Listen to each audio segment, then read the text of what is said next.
11/16/2003. Survivor Series, baby! This night opens with the end of the SmackDown Survivor's Choice bracket. Jamie Noble versus John Bradshaw Layfield versus Matt Morgan. Ooh. So, what a way to start a show. I do believe Matt Morgan and Bradshaw actually did open this show. Because in reality? So they were on two separate Survivor Series teams. Team Brock and Team Angle. Team Brock was Nathan Jones, Matt Morgan, A-Train, Big Show, Brock Lesnar. Team Angle was, I think, Bradshaw, Farouk, John Cena, Hardcore Holly. That was the other one. Was it? Yeah, I'm pretty sure that was the squad. But my point is, this opening triple threat match, or three-way dance, because it's only one man can survive to go on to the finals. It is literally a 7-footer versus a guy who I think is 6'6", versus Jamie Noble, who is Jamie Noble. I got it. So Team Angle was Angle, Benoit, Cena, Hardcore Holly, and Bradshaw. Okay. Versus one of those guys replaced Farouk because it was supposed to be. It might have been Holly. Yeah, it was Holly. He replaced Farouk. And then the other one was. What'd you say, Brock? Big Show. Yeah, Brock's team. Yeah, I'm about to say Tower Thing. So I was real close. Yeah, I'm about to say off by one. You were essentially spot on. So. And the one I forgot, they want me to. So. And ironically enough, it was Molly Holly versus Lita for the women's champion right after shit. Oh, that's cool. Matt, who represents the Towering Titans, and JBL, who represents the LLC, are both nefarious bad guys. And Jamie, who is capable, ready, willing, and able, capable to beat anybody in any style, he is taking all of the damage here tonight. Dallas, Texas. Oh my. Dallas, Texas is the perfect location to be having this match because JBL renounced his Texas lineage and the crowd hates him. They might not love West Virginia, but they are on the side of Jamie Noble. They love him more. Yeah, they love him more right now. Exactly. They are with Jamie Noble. Yeah. Jamie, who keeps having to kick out, whether it be from a big, what do you call it, carbon footprint? Carbon footprint, from yeah, Matt that's Morgan. right. So he that's gets a great name for a move. I gotta give it to Matt Morgan just was, he had it. Yeah, he couldn't cut a promo to save his life. Nah, but I'm going to be honest, in wrestling, you technically don't need to. There are so many ways around that. So many ways. Anyway, TNA was also great. Absolutely. So anyway, back to the point. Jamie kicks out of the carbon footprint. JBL, at this point, thinks that, well... This guy's immortal. Not just that, but when Jamie kicks out, he rolls out of the ring. And he's like, well, I'm going to prove to Dallas I can take down this giant. Yeah. He said, Vince McMahon might see Matt Morgan as the blueprint for the future, but he is missing the forest for the trees. And so JBL tries to cut down that big monster of a man. And when Bradshaw hits his clothesline from hell, Matt Morgan goes down 1. He goes down 2. Matt Morgan kicks out, and JBL doesn't get the 3 count. But when JBL is holding Nick Patrick by his collar and asking him what the hell just happened, Jamie Noble hits a diving headbutt from the top rope onto Matt Morgan, who's still down from the kick out. And Jamie picks up that large tree trunk leg of Matt Morgan. Nick Patrick, who pushes JBL away, drops to the mat, hits 1, 2. Matt Morgan throws Jamie Noble out of the ring. Jesus! That's how big and strong he is. Out of Yokozuna, Macho Man spot. Exactly. Love to see it. I love when you can figure out the spots I'm pulling from in history. Matt gets up, and it's almost one of those things where it's not quite a Hulk up because it's not got all the theatrics to it. No. But the idea is Jamie actually fueled Matt Morgan's rage to get. Actually, I think that's what it's called in 2K25 is rage. Up. Yeah. And so he gets up and he is beginning to get the crowd on his side because as Matt Morgan is putting all his offense into JBL, beating the brakes off of this guy, the crowd is getting... Send him in the corner, hitting those elbow things he used to do. Well, and when JBL stumbles out, that's when Matt Morgan hooks him up, lifts him up for the elevator. He throws him down, hits that big slam to finish. He really has the best names for movies. Elevator's a great name. He hooks the leg, 1, 2. JBL kicks out. Wow. This opening I think he contest had it in him. is not for the faint of heart. No. These 3 guys want to make it to that match with Shelton Benjamin. This is an insane ass show here. This is the opening match. I don't know how any one of these 3 are going to be able to overcome Shelton, who doesn't have a match I was about besides to say. fighting whoever wins this tonight. I'm about to say Sheldon's tired, but he ain't that tired. So when JBL kicks out, Matt Morgan, he gets up and he realizes that he has been learning under all of these giants. That's right. And so he picks up JBL. Starts pulling. Well, he pulls JBL into his face and he says, A-Train sends his regards, Ooh. lifts him up and hits the derailleur, which is his... Baldo bomb? Baldo bomb, exactly. Yeah. So Matt Morgan pins JBL with the Baldo bomb. Nice. 1, 2, JBL kicks out. Wow. And so at this point, Matt Morgan is really mad. But while he's angry, JBL rolls out. Jamie runs into the ring and he drop kicks Matt Morgan from behind. Yeah. Matt Morgan hits the ropes. He bounces back because he's not really hurt. He's just frustrated.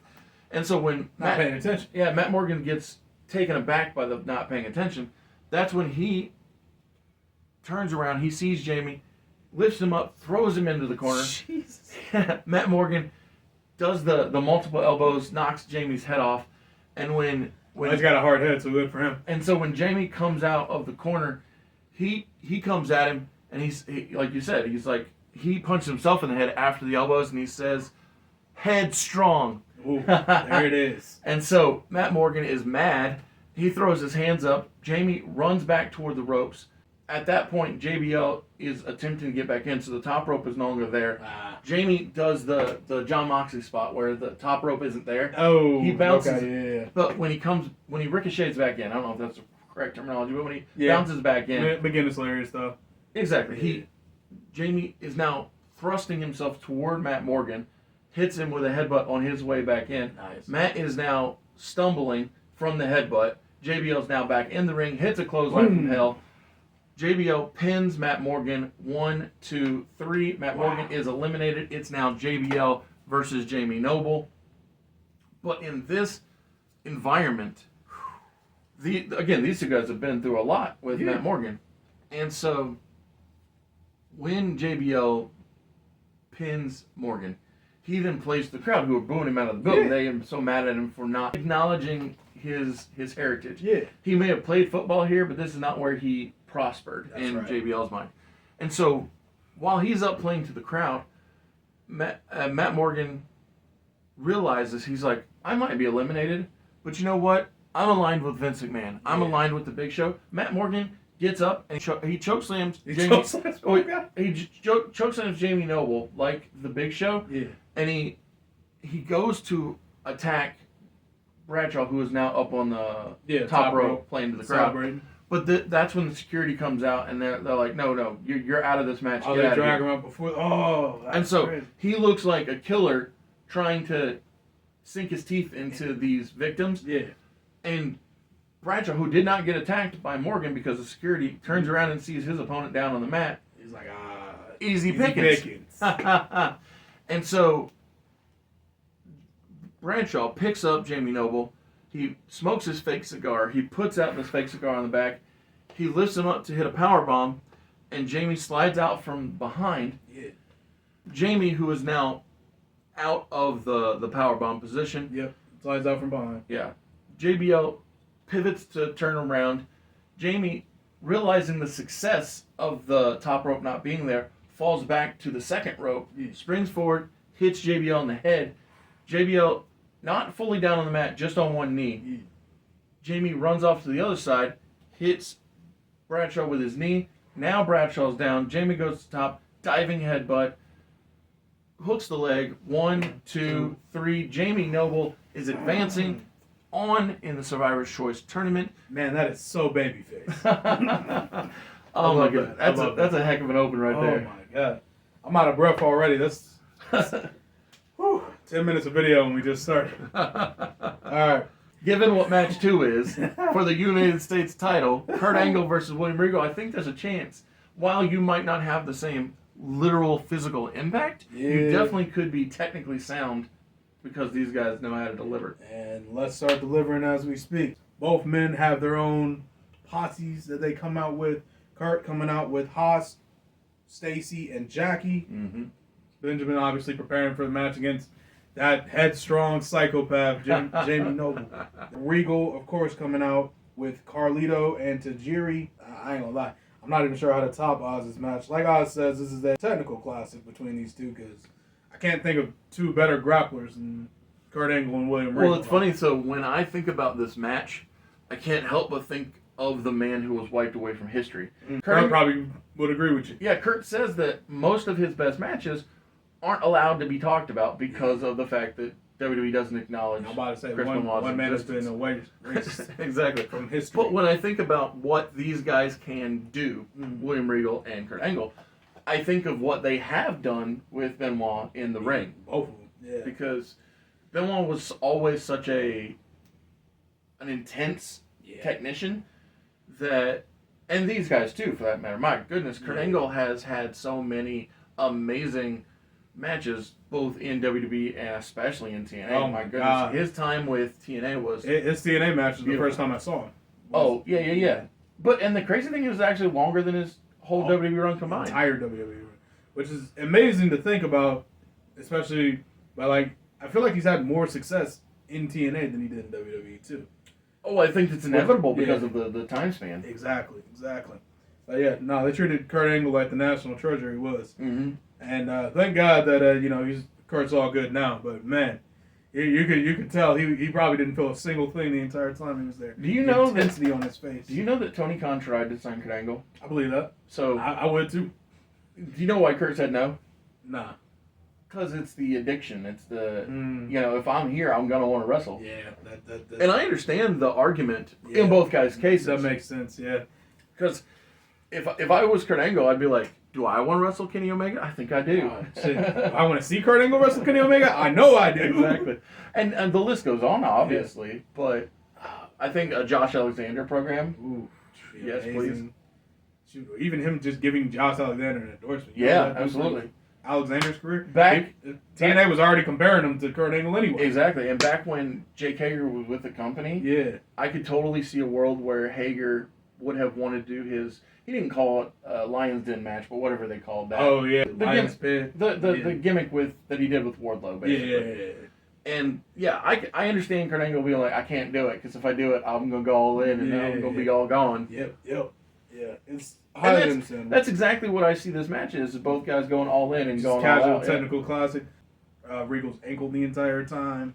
Regal just hitting his litany of different techniques. I would certainly see him focusing on the neck in Yeah. preparation for the Regal stretch and also knowing and that it's a Regal weak Plex, spot. Yeah. And yeah, exactly. In fact, a lot of Regal's offense will be targeting Kurt's neck just naturally, Yes. which for Kurt Angle's the best thing to do. Yes. It's ironically his kryptonite and yet does not stop him at all. I feel like it's his go button as well. Oh, it's funny. I think that it was in his Peacock documentary. It could be in some other interview, to be honest. But I think it was the Peacock documentary where I heard him say that he won the Olympics, or his advantage to win the Olympics was that he was shot so full of, I think it was Novocaine, but some sort of numbing agent. He had something that he can't feel anything. And it's like, yeah, it might be broken, but I can't feel it. I'm about to say I have no clue, so it's all good. Honestly, totally believe it. Because in any sport that's like heavy, like combat, heavy contact, the one thing you're going to be thinking about is, okay, if something hurts, I got to protect the earth. Yeah. That's a massive advantage because you're like, well, I don't have to worry about anything getting hurt because I can't feel it anyway. Yes. So you can just go all out, focus on technique, focus on your opponent. And Kurt Angle knows Master how to of do that. Yeah, Yeah. master of that.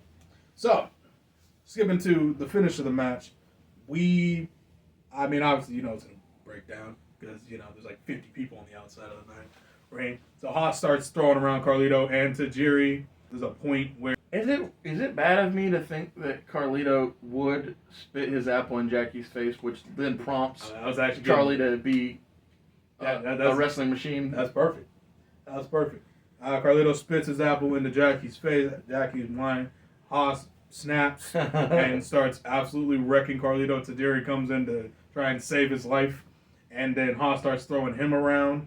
As he's doing that, though, we have the debut. Oh, it just hit me that both Tajiri and Carlito do mouth related which is why I put them on the Stuff. same That's funny. team. That's which- funny. For sheer comedy. Yeah. Linda Miles debuts. Wonderful. Boots Stacy in the dome. I don't even know if she does that. But Oh, she does now. She was big booting like Big booting like like it was a a mother. job. Yeah. Yeah, I'm about to say. I the remember she limbs had those for it. long Yeah, I legs. was So gonna say, that's all I remember. Yeah, she had the limbs for it. I'm about to say, because I wouldn't be surprised if she was a basketball player from her. I think build. she was. I wouldn't be surprised. I want to see. Because I think that was her Diva Search thing, was that she used to, like. She definitely had a good look. Yeah, definitely had the basketballer look. But regardless, yeah. So you're calling her by her shoot name, not her working name? Yeah. Yeah, I think Linda Miles is a better name than Shaniqua anyway. I 100% agree. And also, you Just can, 'cause it's you a can real tell name. it was Vince's idea to Oh, call her sure, Shaniqua. yeah. Well, and the whole putting her with Doug and Danny, I was like, that is terrible. Yeah, that was god awful. So I'm glad that she's with this crew. I think it makes much better sense. I'm about to say it would benefit her career Well, more. I think she's taller than every dude in the group. Maybe not Regal, but maybe even Regal, because she's a pretty tall lady. I just think, yeah, you might be right. Because she was definitely taller than both Bashams, and they weren't short by any stretch. Nah. Bashams, I do remember being, like, huge. Yeah. So I anyway, think you're right, yeah. I think she might be. I mean, equal to or greater than It's Regal, but definitely ballpark. greater than Tajiri. Debuts, boots the dome off of Stacy. That distracts. Jackie's, of course, still cleaning apple off her face. Yes. And then Haas is distracted, so Tajiri turns around and missed him. Obviously, Kurt's distracted by all the chaos going outside the ring. So that's when Regal clotheslines him in the back of the neck, hits the Regal plex. 1, 2, Kurt Angle kicks out. Yep, This yep. is still a wrestling machine. It's Exactly. not that easy. Yes. But Kurt's neck is killing him. Regal knows it's going to take a lot more. So he hits him with the knee trembler, hits him with the Regal cutter, which is that like wrap around Yep. arm cutter, Love that. and then picks him back up for one more Regal plex. 1, 2, 3. William Regal is the first man to ever hold the Intercontinental and United States Championship in AEW. That's because of these such few trades. Yeah, that's pretty much why. But no, that's good. That's good. I like that. Oh, no. And that his crew, Gail Kim, Carlito, Tajiri, himself, William Regal, and now Linda Miles. Mm-hmm. That's a big crew of That's a nice assassins right quintet. there. That's a nice quintet right there. Big fan. So you got a group of 5, right? Yes, sir. Well, up next we have 5 groups of 3. Oof. 15 men. All right, listen, I got to hear. So 15 men. About to say 20 minutes of show so far. Tres Hombre Dominio, Koinonis, Towering Titans, Best First Generation, and the NPAA. So, of course, the Tornado Tag Yes. titles are all on the line. I'd have to Correct. assume. Yes. Koinonis are defending their championships. So this is just Stadium Stampede or Anarchy in the Arena. Correct. Or Yes. Straight Chaos. 100%. It is that style of wrestling. Cool. Except the biggest difference is in those. The match can end outside the ring. Well, not just that. It's in those matches, and let's just go ahead and say this match can end anywhere. There's too many Okay. men for it to Yeah. be held to. So the we ring. got every single referee in the building on this match. Correct. So let's say there are 15 men. Nice. There are 5 referees assigned to this match. Excellent. Yeah, if you've got a blue shirt with black stripes, you're in this match. I'm about to say they actually pull a member of the crowd out with a blue shirt and black stripes and say, "Hey, we need you." It just so happens to be one of the referees. I'm about to say, can you count to 3? Yes, excellent. Let's get going. So my point is, there are 15 wrestlers and there are 5 referees. to keep up with the action. Exactly. So, like you said, Anarchy in the Arena, Stadium Stampede, whatever it is. But the biggest difference between this Team Extreme Tornado Championship match and those is there are clear dividing lines in those matches where it's like this crew versus that crew. In this match, it's every crew versus every crew. My goodness. It's a lot. Like you have And they all have beef with each other, Yeah, if I remember right. exactly. You have very slight very small groups of cohesion, Indeed. but mostly it's bad. Bad blood all around. Bad blood all around. Exactly. So BFG and the MPAA both have heat with Vince McMahon. Yep. Vince McMahon is on the side of the Towering Towering Titans. Titans. But Vince has no love for Koinonis or the Tres Hombres Dominio. Yep. And so this match goes everywhere. It does everything. Yep. It's I'm assuming Eddie, Chavo, and or Ray do some type of dive off a high apparatus 100%. onto millions of people. Yes. Well, no, I'm not going to say that they don't do collective dives, but Yeah. what they do is Ray hits a very inventive 619 out in the concourse Nice. where normally people would be entering from. He then kicks Lance Storm's head off in that area, right? Nice. So Chavo, he does get him a nice little froggy. Frog splash. Exactly. I'm gonna say he gets a top of a Coca-Cola machine.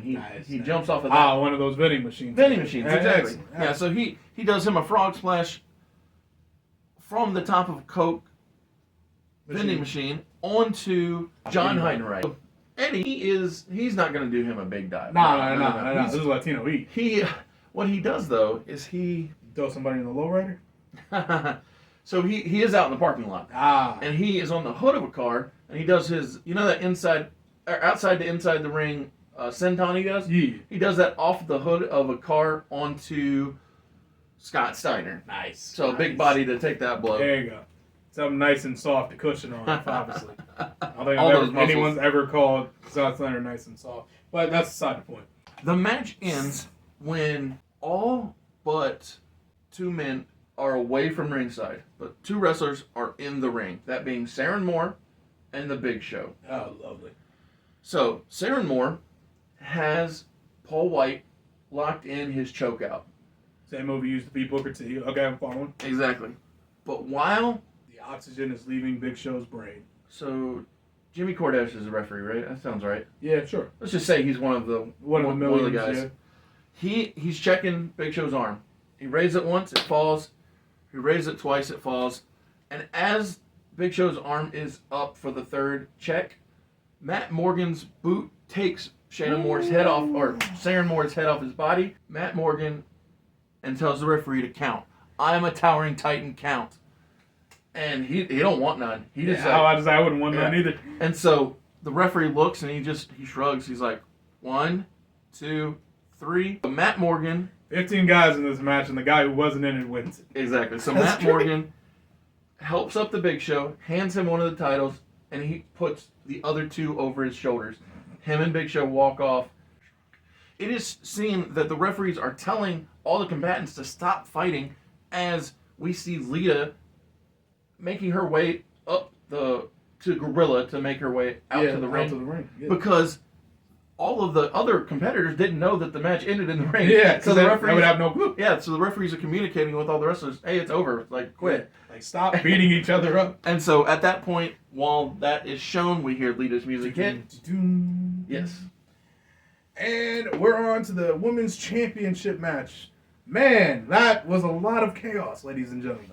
I think this is our first non-multi-person match.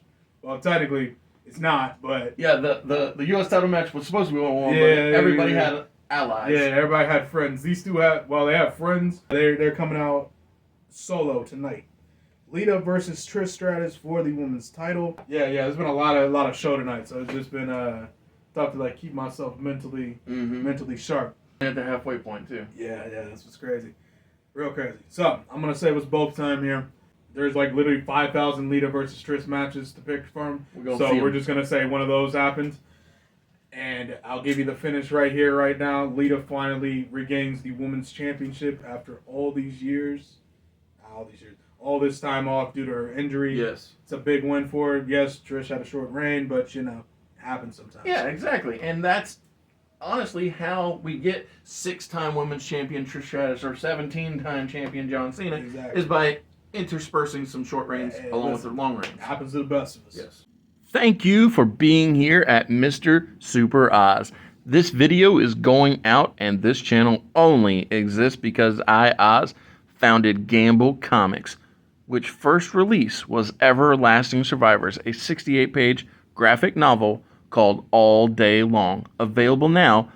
Follow the link in the description that will take you to gamblecomics.com. While there you can get hats, shirts, posters, much, much more. But most importantly, the story itself. Past the halfway point, and just like how Josiah told you that we've seen this match before with Trish and Lita, we actually saw this legitimate one-on-one buried alive contest, The Undertaker versus Vince McMahon, in reality. This real Survivor Series. Yes. And it is going to be a copy-paste scenario. Kane enters at the whatever minute mark that he entered in real life. I think 10. Whatever amount of time it was, he comes out. Now, the difference between real-life Kane and this game, Alpha Inter Worldwide Kane is our Kane still has the mask on. Oh, that's right. He did lose that mask by then. Yeah. But other than that, Kane is the man who actually buries The Undertaker alive, not Vince McMahon. Yes. So the match does end, but Kane is the one that buries Taker. Yes. So Vince doesn't celebrate with Kane. He didn't know that he was going to be here. He's just happy that he didn't lose his life or his power structure. Can Kane chokeslam Vince? I don't care. Why not? It wasn't Vince's idea. He can if you want him to. All right, yeah. Have him chokeslam. So while Vince is happy that he isn't in the grave, he also isn't acknowledging Kane. And so when he doesn't acknowledge Kane, Kane gives him the horror movie head tilt. Exactly. Snatches him by the throat, goozles him. Yeah, goozles him, lifts him up, chokeslam onto the grave where the Undertaker is buried alive. Now, Vince McMahon's prone body lies there with the tombstone that says Vince McMahon versus the Undertaker buried alive match. Buried alive. It's beautiful. Yeah, it's a very poetic ending. Love our poetry here now for entertainment worldwide. So, the last Raw-centric match we have is Cena and Rhino versus Evolution, here represented by Randy Orton and Batista. Triple H and Flair give these two a pep talk beforehand, said, "You got this. We dominated Van Dam and the Dudleys. They're the best tag team in the business." So Former champions even. Former champions. Beating the Samoan SWAT team. Exactly. We head over to the ring tag title match. So, yeah, this match technically doesn't exist in reality, unlike our last two matches. But, I mean, you can kind of imagine how Cena versus Batista and Orton go. Yes. And it's kind of the one catching the heat here. So, Yep, that's good. That's good. Intersplice that. But yeah, Batista and Randy are a better, well-oiled machine Makes sense. than Cena and Rhino, despite them being a team for so long at this point in time.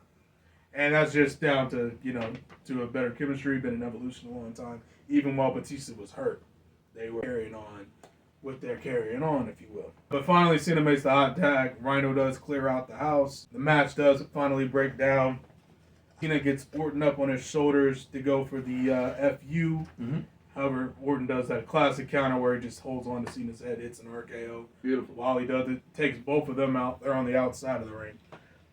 So it's down to Batista in one corner, Rhino in the other corner. They lock eyes. The referee sees them, moves slowly out of the way. And then as soon as the referee's back touches I'm going to be button, honest. If it was man, beast versus animal, I'd be getting out of the way too. Yeah. I mean, me personally, I like being alive, but that's just me. Not everyone's for that. Yeah. I don't know who any of the referees are because I can't remember from 03. I think Earl Hebner's Hebner's definitely on Raw. on Raw. So we'll just go with Hebner because that's the only one I can remember. So Hebner, as soon as Hebner's back touches the turnbuckle, that's the cue to go.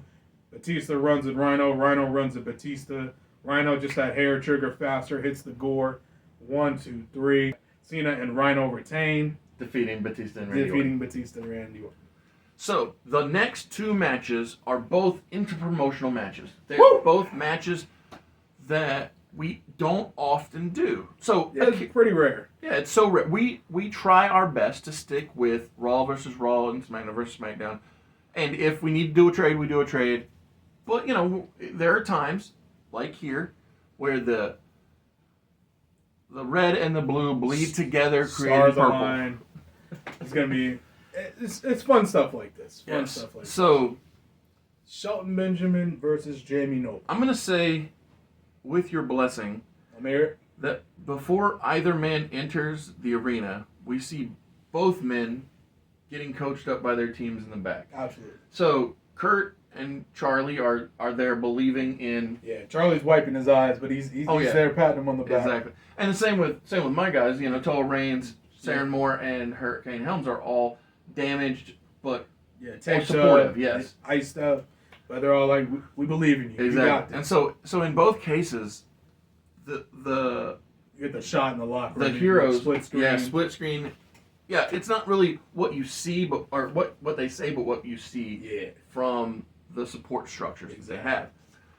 And so I don't know if you have any spots that you absolutely want to hit from Shelton. I want him to at least hit the thrust kick and the T-bone individually and Jamie kick. My thing is, my favorite thing that he ever did was that Dragon Whip kick, where he goes to kick, Jamie catches it, throws him off, and he swings back it back around, nails him. Love it. Definitely gotta have that in there.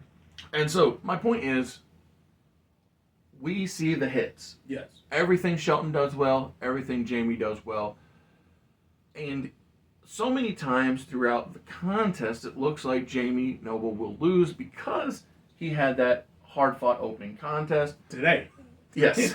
I know Matt Hardy said it, but I'm going to use it for Jamie here. Jamie Noble will not die. Yep.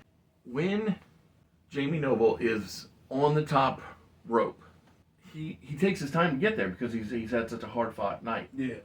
Actually, Shelton before you even do that, does the traditional Shawn Michaels kick up, up. runs up, and belly to bellies Jamie off the top. Now you can do whatever you want. Okay. I was just gonna say before he went up to the top rope to get Shelton down. Shelton's going for the T-bone and he does a headbutt uppercut. Oh yeah, that's beautiful. That's beautiful. And then obviously that dazes him, hence why he was walking up slow. Beautiful. Love that.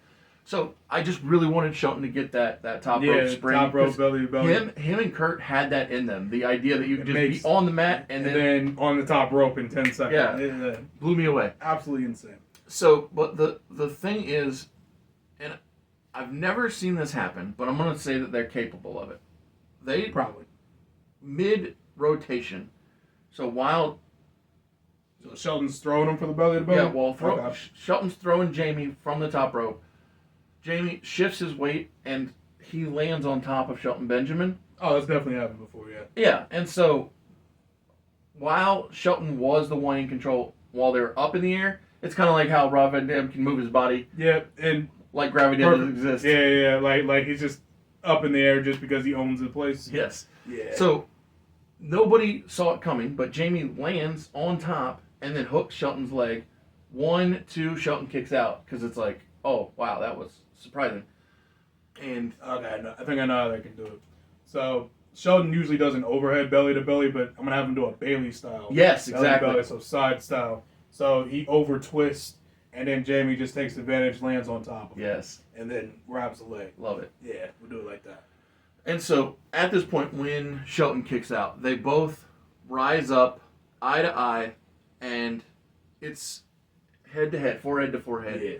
And at this point, what's a good example of this? So neither one of these guys wear shirts, but in my mind, this turns into one of those hockey situations where where in real life they would Kevin Owens versus Sami Zayn. Yeah, in hockey they pull the jerseys over and throw punches. Actually, Edge and Christian did this too in AEW. Yeah, so that spot though, where they both rise up, it's head to head and just start swinging. Just start swinging, exactly. In the climax of the match or the moment, the whatever you want to call it, is Shelton goes to throw a punch, Jamie ducks, hits a headbutt on Shelton Benjamin, who then stumbles and falls to the mat. That's when Jamie goes to the top, hits the headbutt this time, gets the 1, 2, 3, and headstrong Jamie Noble is the first ever winner of the Survivor's Choice Tournament. That's crazy. Yes. That's crazy. Shelton put up a hell of a fight, but congratulations to Jamie Noble. Love both of these guys. I appreciate your willingness to participate and allow Jamie Noble to come out on top of this first time. Oh, it's all good, because I owed you one for this main event that's about to happen. So, Bill Goldberg, who up until this point has never had a pinfall loss or been made to tap out, well, he would have, in his preferred world, had a one-on-one contest with the undefeatable, undestroyable, undeniable, most dangerous man, Brock Lesnar. But there was a small hiccup in that strategy. Can I ask a question? I can answer a question. What I mean is, you know for a fact yes, that one of the rules of the game is we can change names. Yep. We're allowed to. Yep. So Halloween Havoc didn't exist. We brought it back. We changed a different pay-per-view to that, right? Yep. How do you feel about tonight being the night that we change Christian's name? You want to just change it to Christian Cage? I do want it to be Christian Cage. I don't care. I'm always pro 2 names. a name, a verbiage that sounds real. Yeah. Whereas I call you Josiah and you call me Oz, we know what each other's full names are. Yeah, full governments. And so, to me, it makes sense. A man who is entering the main event, a man who is evolving to a new level of prominence, gets that new evolution. Well, since we're changing everything, I was just gonna change his theme song too. Yeah, I think that's good too. Again, Yeah. it shows that he's A different guy. Yes, and this is the unlocked version of Christian Cage. Ironically, since he's Cage now. Yes. Christian comes out for the first time in his career to Just Close Your Eyes. I know that wasn't made until I think his first return. Maybe, can't remember. No.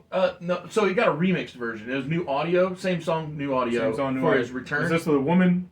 The woman was the remix. The woman was the original. The remix was a harder version. Okay, So the woman version is the first version. gotcha. Cool. The woman's version was the one that sounds better. Yeah, I agree. Christian the opera version Yeah. came in 2001. No, that I remember. Yeah, and so then this version came, I feel like, around Tyson Tomko. So I'm going to say late 04, okay, early so 05. 04, yeah. Yeah, 04 sounds right. Yeah. Okay, so that's a year earlier then as opposed to 3 years earlier. Wait, yeah. Which I'm perfectly fine with. Exactly. We can say Joe Dawson's a genius. Cause, He certainly is. Because he is. He certainly is, yes. Brock Lesnar comes out with Paul Heyman. Obviously, Goldberg comes out by his lonesome. Christian Cage comes out by his lonesome. Undisputed AEW World Championship match. Is there anything specific you want in this match? I will give you the same courtesy that you gave me for the I previous appreciate the ask. And because I know what's happening at Starrcade, I would ask that the champion be the one to get defeated. match. Oh, he will be. Perfect. That's all I need. Yeah. I'm about to say, I think I even promised that to you when you said I can do this. Okay, cool. So, Because, like I said, I know what's happening at Starrcade. yep. Nope. That's all covered. Yeah. That's all I need. Yeah. As long as that happens, we're good. I'm good with anything else. Cool. We're just going to skip ahead then. Because Christian is the person that's not supposed to be in this match, Brock and Goldberg go out of their way to absolutely assassinate this man. Makes sense, yeah. They're throwing him around in the buckle. In fact, there's even a point where Goldberg is stomping Christian out in the corner. Brock throws Goldberg out of the way so that Brock can stop Christian out in the corner. Goldberg does the same. Eventually, they start pushing each other. It's like, no, I want to kick it. So, I have a thing I do want Is to it- see. Now, this only works if you don't need it for the finish. But do you remember the night that Yokozuna broke the top rope off when he was wrestling Steve Austin? Yeah. I was thinking that these guys are so hell-bent on hurting Christian that they could break the turnbuckle off from the ring post. Trying to think. Any top rope moves? Nope. Because remember how Cody used it as an As a implement? weapon. Yeah, literally at SummerSlam. Exactly. So I'm like, oh, that could actually really work here because they're throwing each other off and pulling at it. Yeah. Yep. So That's if perfect. they break it off, then that could work. I love that. Make a great visual. I mean, Ooh, yeah. All right, so they're stomping Christian out. So, like, it gets to the point they both grab the top rope and start stomping Christian out Yeah. together. And then they break the top rope. They both end up falling backwards. I love it. Christian notices this, picks up the broken buckle, hits both of them with it, tries to cover Goldberg. Goldberg kicks out. Tries to cover Brock. Brock kicks out. Yep. He's like, oh my God. Then Christian gets up on the top rope, goes for a frog splash on, I don't know, pick a guy. Well, it would have to be the second rope though, right? Yeah, that's a second. Okay, cool. I thought I did anyway. I'm just double checking. Yeah. I made sure. The top rope is on the mat right I'm now. about to say if you break the top rope, you got to do a second rope move. Exactly. I feel like that's just common courtesy. Common sense. Yes. Yeah, but it goes for that. Obviously, doesn't work on Goldberg. Brock drags Christian out to the ring. Whew. Okay, so picks up Christian for the F5. F5s him into Timekeeper's area. I don't remember what the Timekeeper's area looks like back then. I think it was a table there. Goes to the table. Sure, there's a bell. There's a some bell, dude, some chairs. human being of some kind, Yeah. whoever the Lillian announcer Garcia, is. probably. Lillian's 100% there. Yeah, that's a good point. Yeah, so we'll just say all that's there. Yeah. We don't see Christian for a little bit. A little later on in the match, after Brock does that, he's walking back to the ring, notices Goldberg coming at him at Braun Breaker speed, Mm-hmm. moves out of the way, and Goldberg accidentally spears Paul Heyman in half. Woo! Paul Heyman is, of course, a dead body on the mat. Referee goes out to check on Paul. He's been hit so hard. Not often Paul Heyman takes a bump. So That's always true. a big deal when it happens. While it happens, They get back in the ring. They're back to brawling. Paul Heyman gets stretchered out of the arena. Paul Heyman's done for the night. Mm-hmm. Later on in the match, Goldberg hits the spear, hits the jackhammer, covers Brock Lesnar. 1, 2. The referee is pulled out of the ring by Chris Jericho. Because, I mean, I feel like if anyone was going to do this spot, it would have to be Goldberg's best friend, Chris Jericho. Well, not just that, but as I love to say, Canadians stick together. They always do. Thick as thieves. Thick as thieves. This goes back to O'Hare's earlier promise. I'm going to do everything I can to ruin this main event. And Sean O'Hare and Kane, who's been very busy tonight, Yes. comes out and attacks both Goldberg and Brock Lesnar. This time, goes a lot better because they're a little bit more tired. Yes. They reopen Brock Lesnar's room from Monday. Yes. So Brock is now pouring blood again. O'Hare hits the devil's cruelty on Brock Lesnar in the middle of the ring. Meanwhile, Kane is whooping Goldberg's ass to the back. Yep. Taking him out of the match, essentially. As O'Hare gets ready to go up to help Kane, he turns, looks at Jericho, points directly at him. And he doesn't have a microphone or anything. We can't technically hear him, but the ring cameras catch him say, "You know what to do." Mm-hmm. And then goes to the back to get rid of Kane. Follows Kane back. As this is happening, Christian emerges from the Time People's area, the rubble over there, Yeah. with the steel chair. Jericho gets out of the ring, grabs a chair, brings it in the ring. They make eye contact with each other. Christian nods, Jericho nods. Concerto to Brock Lesnar. I'm talking real concerto. Yeah. I'm talking Edge and Christian concerto. Love it. Like the one that actually looks like he might kill a man. Absolutely. Concerto. On Brock Lesnar. Brock pouring blood, unconscious, laying in the middle of the ring. Christian Cage puts his foot on top of Brock Lesnar's chest. 1, 2, 3. Finally! Literally, when I tell you, when Oz came up with this idea, I told him the only thing I wanted to do was put the belt on Christian Cage. And finally, Christian is world champion.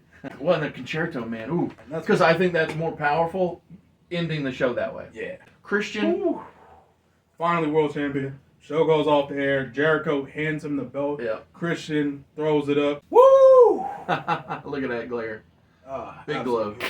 So my thing is, I find it interesting that Vince seemingly always, saw Edge as the single star of the tag team. Whereas I often thought Christian and Edge were both equals or capable of being equals. And in this era, this world, Christian Cage made it to the mountaintop before Edge. Long before Edge. Oh, Thank you, sir. this is a cathartic release. Thank you, sir.